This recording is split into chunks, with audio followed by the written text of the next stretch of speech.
आज का जो हमारा टॉपिक है वो प्रिंसिपल ऑफ डीसी जनरेटर यानी डीसी जनरेटर का सिद्धांत क्या होता है।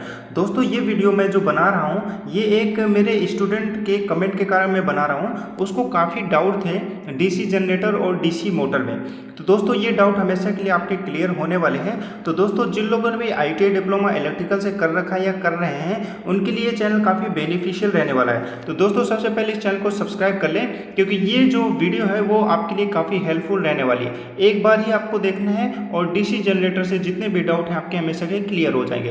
तो वीडियो हेल्पफुल रही हो दोस्तों तो सब्सक्राइब जरूर करें। सबसे पहले इस वीडियो को देख लेते हैं। चलिए स्टार्ट करते हैं दोस्तों सबसे पहले मैं आपका एक डाउट क्लियर कर देता हूं स्टार्टिंग में कि मोटर और जनरेटर में क्या डिफरेंस है, बेसिकली क्या डिफरेंस होता है। दोस्तों जैसा कि आप इस पे देख पा रहे हैं इसमें हैंडल लगा हुआ है और इसमें हैंडल नहीं लगा हुआ है। तो इट मीन क्या हुआ दोस्तों, ये हमारा क्या है जनरेटर हुआ और ये दोस्तों हमारी क्या हुई मोटर हुई। दोस्तों जब भी आप देखते हैं कि जब भी कोई कुएं से पानी निकालना होता है उस टाइम क्या करते हैं, एक जनरेटर होता है और उसको मैनुअली ऑपरेट किया जाता है हैंडल से। वो क्या हमारा जनरेटर हो गया। मोटर क्या है ऑटोमेटिकली क्या होता है ये ऑन होती है ऑपरेट होती है। तो बेसिकली जो डिफरेंस था जनरेटर और मोटर में आई होप कि क्लियर हो गया होगा। दोस्तों मैं आपको कुछ थ्योरी बताने वाला हूं तो थ्योरी को आपको विशेष ध्यान से सुनना है। क्या मैं बोल रहा हूं वो आपको ध्यान देना है। तो दोस्तों स्टार्ट करते हैं हम थ्योरेटिकल पहले हम नॉलेज ले लेते हैं। इसके बाद हम जो भी इंटरव्यू में क्वेश्चन किए जाते हैं आपसे इलेक्ट्रिकल में, कोई भी आपको इंडस्ट्री में आप जा रहे हैं इंटरव्यू देने या कोई भी पावर प्लांट हो गया कोई भी इलेक्ट्रिकल से रिलेटेड है तो उस पर ये जो मोटर और जनरेटर का बहुत ही इंपॉर्टेंट रोल वहाँ पे प्ले होता है। तो इसके बारे में आपको जरूर से जरूर पता होना चाहिए। तो दोस्तों चलिए स्टार्ट करते हैं। डीसी जनरेटर, डीसी जनरेटर जो होता है वो समानतः क्या करता है इलेक्ट्रिकल एनर्जी क्या है इलेक्ट्रिकल और मैकेनिकल एनर्जी कन्वर्टर होता है। दोस्तों डीसी जनरेटर क्या होता है हमारा इलेक्ट्रिकल और मैकेनिकल कन्वर्टर होता है। ये आपको ध्यान देना है जो कि डीसी सोर्स पर कार्य करती है। अब डीसी जनरेटर है तो ये डीसी सोर्स पर ही कार्य करेगी। अब क्या करते हैं दोस्तों कि इलेक्ट्रिकल एनर्जी को मैकेनिकल एनर्जी में परिवर्तित करने वाली जो मशीन होती है वो डीसी मोटर कहलाती है। क्या है दोस्तों कि इलेक्ट्रिकल एनर्जी को मैकेनिकल एनर्जी में कन्वर्ट कौन करती है हमारी डीसी मोटर यानी मोटर काम करती है।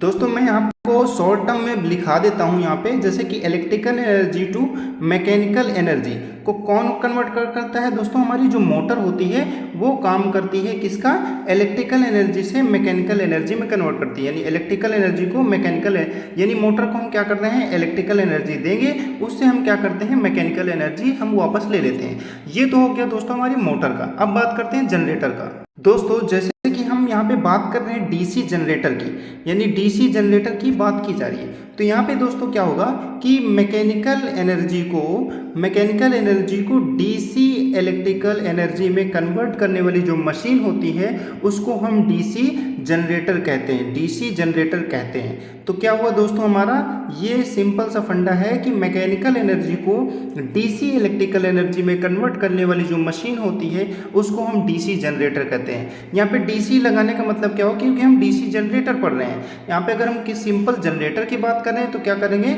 मैकेनिकल एनर्जी को इलेक्ट्रिकल एनर्जी में कन्वर्ट करने वाली जो डिवाइस होती है मशीन होती है उसको हम जनरेटर कहते हैं। आई होप कि ये मोटर और जनरेटर का कॉन्सेप्ट हमेशा के लिए क्लियर हो गया होगा दोस्तों। अब दोस्तों हम बात करेंगे कि जो हमें मैकेनिकल एनर्जी से इलेक्ट्रिकल एनर्जी हमें कहाँ से मिलती है। दोस्तों कौन से हमें सोर्सेस हैं यानी कौन से रिसोर्स हैं जहाँ से हमें क्या करते हैं कि इलेक्ट्रिकल एनर्जी होगी या मैकेनिकल एनर्जी हमें मिलती है। दोस्तों जैसे कि हम यहाँ पे पढ़ रहे हैं जनरेटर के बारे में। अब जनरेटर क्या करता है कि मैकेनिकल एनर्जी को इलेक्ट्रिकल एनर्जी में कन्वर्ट कर रहा है। अब ये मैकेनिकल एनर्जी आती कहाँ से है, ये हमसे क्या है इंटरव्यू में आपसे क्वेश्चन किया जा सकता है कि मैकेनिकल एनर्जी कहाँ से आई। तो इसके बहुत सारे दोस्तों सोर्स होते हैं कि जैसे कि हमारा थर्मल पावर प्लांट हो गया कोल बेस्ड, या एक होता है हमारा जो कि परमाणु ऊर्जा हो गया पावर प्लांट, यानी जो भी हमारे रिसोर्स हैं जैसे कि फ्यूल हो गया इनके द्वारा क्या करते हैं मैकेनिकल एनर्जी को जनरेट किया जाता है। मैकेनिकल एनर्जी को कैसे जनरेट किया जाता है, जैसे सपोज दैट हम एक एग्जांपल ले लेते हैं यहाँ पे कोल प्लांट का, यानी थर्मल पावर प्लांट है, वहाँ पे क्या करते हैं, कोल को बर्न किया जाता है, उससे क्या करते हैं, स्टीम जनरेट होती है। स्टीम जनरेट करने के बाद ये स्टीम क्या करती है, स्टीम हाई प्रेशर की होती है। अब इससे क्या होता है, हमारे यहाँ पे टरबाइन होता है, टरबाइन में ब्लेड होते हैं, तो ये जो हमारी स्टीम आ रही है तो ये हाई प्रेशर से स्टीम आती है, तो इस ब्लेड को ऐसे ऐसे रोटेट कराती है। रोटेट कराने के बाद क्या करती है, ये टरबाइन हमारा क्या काम करती है, स्टीम एनर्जी को मैकेनिकल एनर्जी में कन्वर्ट करती है। अब मैकेनिकल एनर्जी हमें यहाँ पे मिल गई, तो बस इसके आगे हम क्या कर देते हैं, जनरेटर का यूज कर लेते हैं। जनरेटर क्या करता है, यहाँ पे मैकेनिकल एनर्जी मिल ही गया, और हमें क्या कर देता है, सिंपल हमें क्या कर देता है, हमें इलेक्ट्रिकल एनर्जी दे देता है।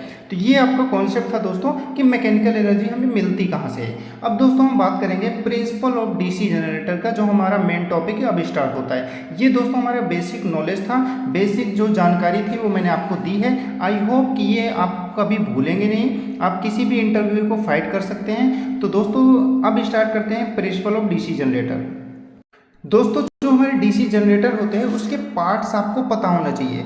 जो डीसी जनरेटर में पार्ट्स होते हैं, ये पार्ट्स के नाम आपसे इंटरव्यू में आपसे प्रश्न किए जा सकते हैं। जैसे कि हमारा जो डीसी जनरेटर है उसमें क्या क्या होता है, एक तो कम्यूटेटर होता है, ब्रेसेस होते हैं, आर्मेचर होता है, एंड सील्ड बॉल बियरिंग होती है, शाफ्ट होती है, और फ्रेम और बॉडी होगी ऑब्वियसली, और हमारे पोल्स होते हैं, और फील्ड वाइंडिंग्स होती है। तो ये 3-4 नाम आपको पता होने चाहिए डीसी जनरेटर से रिलेटेड। अगर आपसे डीसी जनरेटर से रिलेटेड क्वेश्चन किया जा सकता है तो आप इनके नाम जरूर याद करके जाएं। तो दोस्तों अब हम स्टार्ट करेंगे कि जो हमारा प्रिंसिपल है वो क्या है। दोस्तों मैं फिर से आपको थ्योरेटिकल बताता हूँ आपको, तो थोड़ी देर आप वीडियो पे बने रहें। दोस्तों जैसे कि डीसी जनित्र या डायनमो फैराडे के इलेक्ट्रोमैग्नेटिक इंडक्शन सिद्धांत पर आधारित होता है। ये जो हमारा डीसी जनरेटर है वो किस प्रिंसिपल पर वर्क करता है, तो फैराडे के इलेक्ट्रोमैग्नेटिक इंडक्शन के सिद्धांत पर वर्क करता है। मैं आपको लिख देता हूँ दोस्तों, यहाँ पर जो हमारा डीसी जनरेटर है इसका जो प्रिंसिपल है वो किस पर बेस्ड होता है, तो दोस्तों ये होता है हमारा फैराडे, यानी फैराडे के इलेक्ट्रोमैग्नेटिक इंडक्शन, यानी इलेक्ट्रोमैग्नेटिक और इंडक्शन के प्रिंसिपल पर वर्क करता है। दोस्तों मैंने शॉर्ट फॉर्म में आपको लिख दिया है, तो दोस्तों आप एक बार गूगल में भी देख लेंगे इसकी स्पेलिंग क्या होती है, और ऑब्वियसली यहाँ पे मैंने पूरा लिखा नहीं, मैं वापस लिख देता हूँ दोस्तों मैंने यहाँ पे आपके लिए लिख दिया है कि फैराडेज इलेक्ट्रोमैग्नेटिक इंडक्शन के सिद्धांत पर हमारा वर्क करता है डीसी जनरेटर।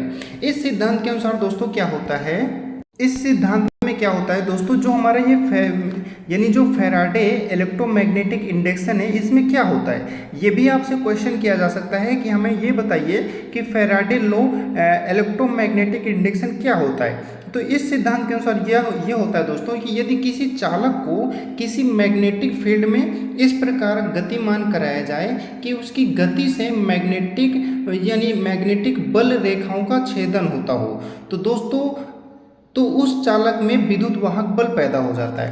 तो ये होता है दोस्तों हमारा फैराडे लॉ इलेक्ट्रोमैग्नेटिक इंडक्शन।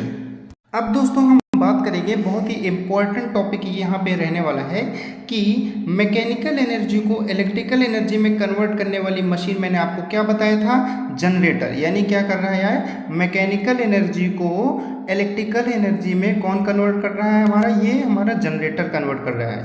तो इसलिए हम क्या कहेंगे, इसको जनित्र कहेंगे या जनरेटर कहेंगे।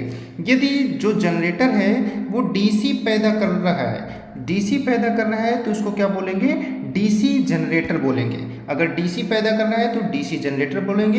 यदि एसी हमारा जनरेट हो रहा है तो हम उसे अल्टरनेटर बोल सकते हैं। तो दोस्तों यहाँ पे जनरेटर और अल्टरनेटर में डिफरेंस आपको पता हो गया होगा।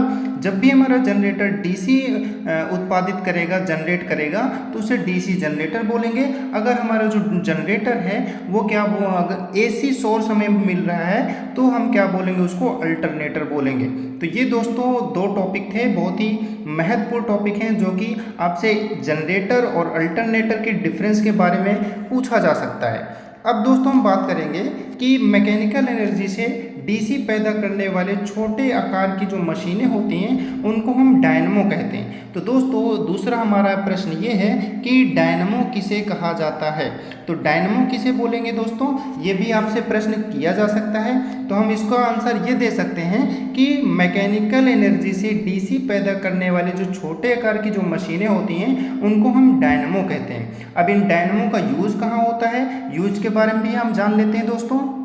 जो हमारा डीसी जो हमारा डायनमो था, डायनमो का क्या काम होता है, ये मैकेनिकल एनर्जी से डीसी पैदा करने वाले छोटी आकार की मशीनें होती हैं। यानी मैकेनिकल एनर्जी से डीसी कौन पैदा करता है, कौन जनरेट करता है, तो डायनमो करता है। अब इसका जो उपयोग होता है या प्रयोग किया जाता है, यूज किया जाता है, यूज कहाँ किया जाता है, ये हमारे बहुत ही प्रकार के जो वाहन होते हैं इसका यूज किया जाता है बैटरी चार्जिंग में। तो इसका दोस्तों यूज होता है बैटरी चार्जिंग में, इसका यूज किया जाता है। तो आप इसका आंसर ये दे सकते हैं कि डायनमो का जो यूज होता है वो बैटरी चार्जिंग में हम यूज किया जाता है। तो दोस्तों आई होप कि ये कॉन्सेप्ट आपका हमेशा के लिए क्लियर हो गया होगा। दोस्तों अब हमारा जो नेक्स्ट टॉपिक रहेगा वो रहने वाला है पार्ट ऑफ डीसी जनरेटर। यानी डीसी जनरेटर के जितने भी पार्ट हैं उनके भागों के नाम क्या क्या हैं, उसके काम क्या हैं। जैसे कि यहाँ पे लिखा हुआ कम्यूटेटर का काम क्या होता है, आर्मेचर का काम क्या होता है, फील्ड वाइंडिंग का काम क्या होता है, यहाँ पे जो ब्रश हैं वो ब्रश का क्या काम होता है। तो दोस्तों हम इसके पूरे पार्ट के बारे में जानेंगे लेकिन नेक्स्ट वीडियो पर। दोस्तों सबसे पहले आप मेरे को कमेंट जरूर कर दें अगर इससे रिलेटेड आपको वीडियो चाहिए। तो चलिए दोस्तों फिर मिलते हैं नेक्स्ट वीडियो पर। Thank you friend for watching this video. मिलते हैं नेक्स्ट वीडियो पर। Thank you.